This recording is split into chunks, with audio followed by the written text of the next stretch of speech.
Mortem అనంతరం ఆదితి మృతదేహాన్ని తల్లిదండ్రులకు అప్పగించారు విశాఖ కేజీహెచ్ వైద్యులు. మృతదేహాన్ని తమ ఇంటికి తీసుకెళ్లారు తల్లిదండ్రులు.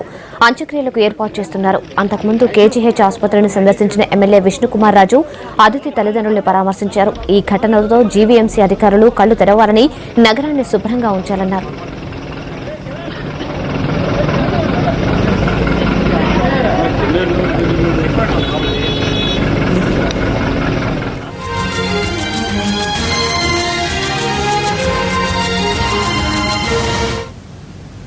పోస్టు మార్టం అనంతరం ఆదితి మృతదేహాన్ని తల్లిదండ్రులకు అప్పగించారు విశాఖ కేజీహెచ్ వైద్యులు. దీనికి సంబంధించి పూర్తి సమాచారాన్ని మా ప్రతినిధి రవిచంద్ర అందిస్తారు. రవిచంద్ర, ఆదితి మృతదేహాన్ని తల్లిదండ్రులకు అప్పగించారు కదా, అంత్యక్రియలు ఎప్పుడు జరగనున్నాయి? ఆదితికి పోస్ట్ మార్టం పూర్తయిన తర్వాత తండ్రి శ్రీనివాసరావు అప్పగించారు. ఆమెను ఇంటికి తరలించారు, గర్భాన్ని ఇంటికి తరలించారు. ఒక గుండెలు తగినలాగా కుటుంబ సభ్యులందరూ రోధిస్తున్న వాతావరణం సికింద్రాబాద్లోని వాళ్ళ ఇంటి దగ్గర కనిపిస్తుంది. అదితికి సంబంధించినంత వరకు మిస్సింగ్ అయిన రోజు నుంచి కూడా గాయపడింది, ఆసుపత్రిలో చికిత్స పొందుతుందని చెప్తూ ఆమెను అన్వేషిస్తూ వచ్చిన కుటుంబ సభ్యులు ఒకసారిగా మృతదేహాన్ని తల్లికి చూపించడానికి కూడా ఏమాత్రం ధైర్యం చేయలేని పరిస్థితి. తప్పనిసరి పరిస్థితుల్లో ఇక్కడ తల్లికి కూతురు మృతదేహాన్ని చూపించినప్పుడు తల్లి బాధిత నిలువున కుప్పకూలిపోయింది. నా బిడ్డలని చూస్తే మాకు ఎందుకంటూ ఆమె చేసుకున్న రోదన ఆ వర్ణన చూస్తున్నారు. ఈ విధంగా మీడియా ప్రతినిధులు కూడా దయచేసి మన ఇంటికి రావద్దు, మేము చాలా డిస్టర్బ్ గా ఉన్నామని వాళ్ళు వేడుకుంటున్న వాతావరణం మనకి విశాఖలో ఉన్న వాళ్ళ ఇంటికి కనబడుతుంది. ఏదైనా ఇంకొక 2 గంటల తర్వాత కుటుంబ సభ్యులందరికీ వచ్చిన తర్వాత మొత్తం అతనికి కూడా కడసారి చూపులు చూస్తారు. చూసిన తర్వాత విషయాన్ని మరో 2 గంటల్లో క్రిమేషన్ తరలించే అవకాశం ఉంది. ఏదైనా ఒక విశాఖవంతమైన అభివృద్ధికి సంబంధించిన ఈ ఘటన విశాఖ వాసుల్లోనూ ప్రధానంగా అధికారులు ఎమ్మెల్యేలు కానీ లేకపోతే ఇతర అధికారులందరూ కూడా పూర్తిగా దిగొస్తారు. 6 రోజుల పాటు వెతికాము, చివరికి సర్కారు చూపులు కూడా సరిగా తీసుకోలేని వాతావరణం దగ్గర ఉండటం దురదృష్టకరమైన ఒక భావన ఆంధ్రప్రదేశ్ చేస్తున్నారు. మొత్తంగా మరో 2 గంటల్లో అభివృద్ధికి సంబంధించిన క్రిమేషన్ అంతిమ సంస్కారాలు కూడా పూర్తి కాబట్టి ఇప్పటికే స్కూల్కి సంబంధించిన యాజమాన్యాలు కానీ లేకపోతే వివిధ రాజకీయ పార్టీలకు నాయకులందరూ కూడా అభివృద్ధి ఇంటికి వచ్చి తల్లిదండ్రులను ఓదార్చే ప్రయత్నం చేస్తున్నారు. రవిచంద్ర, అయితే మనం అదితి కోసం ఆల్మోస్ట్ గా ఒక వారం రోజుల నుంచి గాలింపు జరుగుతుంది, బ్రతికే ఉందేమో అన్న కోణంలో కూడా వాళ్ళ తల్లిదండ్రులు ఆలోచించారు. చివరికి ఆమె చనిపోయి కనిపించింది. సో మరి అసలు ఆమె చావుకి కారణం ఏమిటంటారు? అసలు మరొకసారి చెప్తారా అదితి మృతదేహం ఎక్కడ లభించింది, దానికి సంబంధించిన డీటెయిల్స్? అంటే అదితి గత గురువారం అంటే వారం రోజుల క్రితం మిస్ అయిన తర్వాత ఫస్ట్ నుంచి కూడా పోలీసులకు ప్రాథమిక సాక్ష్యాలు ఎవరైతే తమ్మి ఈ అమ్మాయి గురిపోవటాన్ని చూశానని చెప్తుందో ఆ అమ్మాయి చూసిన ఆధారం సమాచారం ఆధారంగా ఖచ్చితంగా ఇది డ్రౌనింగ్ డెత్గానే పోలీసులు ముందు నుంచి అనుమానిస్తూ వచ్చారు. అయితే మధ్యలో కొన్ని కోణాలు వచ్చినప్పటికీ ఎక్కువ రోజులు అతిథి దొరకపోవడం వల్ల కొన్ని అనుమాన కోణాలు అయితే వ్యక్తం చేసిన మాట వాస్తవమే, కానీ సమాచారం దగ్గర పూర్తిగా ఇది డ్రౌనింగ్ డెత్గానే పోలీసులు కూడా నిర్ధారిస్తున్నారు. ఇందుకోసం 174 కింద ఎంబీపీ జోన్ పోలీసులు ఒక కేసు నమోదు చేశారు. అంటే అసాధారణమైన ఒక మరణంగా పోలీసులు కేసు నమోదు చేసి దర్యాప్తు చేస్తున్నారు. అటు ఏదైతే మన విజయనగరం జిల్లాలో డెడ్ బాడీ జరిగిందో డెడ్ బాడీ జరిగిన తర్వాత బాడీకి సంబంధించిన కేసు డీటెయిల్స్ అన్నింటినీ కూడా ఎంబీపీ జోన్ కు ట్రాన్స్ఫర్ చేశారు. ఆ తర్వాత కేసు ప్రాసెస్ అంతా కూడా జరుగుతుంది. అయితే మొత్తం అతిథికి సంబంధించిన డయోటమ్ టెస్ట్ కూడా వైద్యులు డయోటమ్ శాంపిల్స్ కూడా సేకరించారు.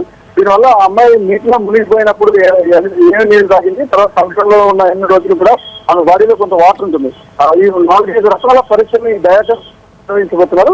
అందుకు అతిథి బాడీలో ఉన్న వాటర్ ను కూడా బయటకు తీసి మొత్తం అన్నింటినీ కూడా చెక్ చేసిన తర్వాత ఖచ్చితంగా అది డ్రౌనింగ్ టెస్ట్గా నిర్ధారించుకోవడానికి అవసరమైన శాంపిల్స్ అన్నింటినీ కూడా వైద్యులు సేకరించారు. మృతదేహాన్ని తండ్రికి అప్పగించేటప్పుడు కూడా మంచి తన చివరి కోరికగా పూర్తిగా ప్యాక్ చేసిన అతిథి మృతదేహాన్ని మాత్రమే అప్పగించాలని కోరిక మేరకు కంప్లీట్ గా ప్యాక్ చేసిన బాడీని తండ్రికి అప్పగించారు కేజీహెచ్ వైద్యులు. ప్రస్తుతం ఇంటి దగ్గర ఉంది. అయితే 4 రోజుల పాటు పూర్తిగా నీటిలో నానిపోయి ఉండటం వల్ల శిథిలమైన స్థితిలో ఉన్న మృతదేహాన్ని ఇప్పుడు పిఎం కూడా చేశారు కాబట్టి ఇక ఎక్కువసేపు ఉంచడం మంచిది కాదన్న ఒక అభిప్రాయం ఉంది. దాంతో ఇంకొక 2 గంటల్లో బంధువులందరూ చూసిన తర్వాత మృతదేహాన్ని అంతిమ సంస్కారాల కోసం తరలించబోతున్నారు. రమ్య, రవిచంద్ర, అయితే అదితి మృతదేహానికి డిఎన్ఏ పరీక్షలు ఏమైనా నిర్వహించారా? దానికి సంబంధించిన పోస్ట్ మార్టం రిపోర్ట్లు ఎప్పుడు వస్తాయి? అతిథికి సంబంధించినంత వరకు డిఎన్ఏ పరీక్షలు చేయాల్సిన అవసరం లేదని కేజీహెచ్ వైద్యులు ప్రాథమికంగా ఒక అంచనాకు వచ్చారు. ఎందుకంటే ఆమె మిస్ అయినప్పుడు ఉన్న బట్టలు కానీ లేకపోతే ఆమెకు సరిపోలిన ఆధారాలన్నీ ఉన్నాయి. పోలీసులు తమ ప్రాథమిక నిర్ధారణలో దాదాపుగా అదితే చనిపోయిందని పోలీసులు కూడా నిర్ధారించుకున్నారు.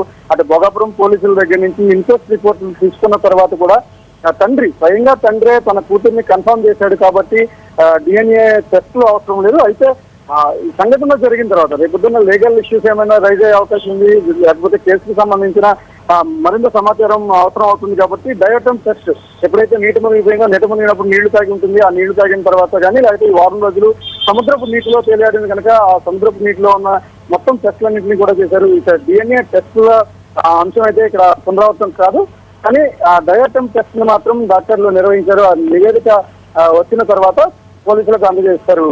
రమ్య, సో మరి ఇప్పుడు ప్రస్తుతం అదితి తల్లిదండ్రుల పరిస్థితి ఏమిటి? అంటే తను తప్పిపోయింది అని తెలిసిన రోజే వాళ్ళ మదర్ కొంత అస్వస్థతకు గురైనట్టుగా తెలిసింది, హాస్పిటల్లో కూడా జాయిన్ చేశామని చెప్పారు. మరి ప్రస్తుతం ఆవిడ పరిస్థితి ఎలా ఉంది?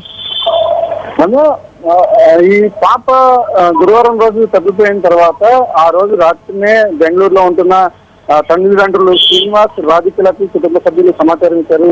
తెల్లవారి 10 గంటల సమయంలో వాళ్ళ బెంగళూరు నుంచి విశాఖ నగరానికి చేరుకున్నారు. అప్పటి నుంచి కూడా తల్లికి పూర్తి సమాచారాన్ని చెప్పడానికి తండ్రికి కానీ లేకపోతే ఇతర కుటుంబ సభ్యులకు కానీ ధైర్యం సరిపోయిన పరిస్థితి.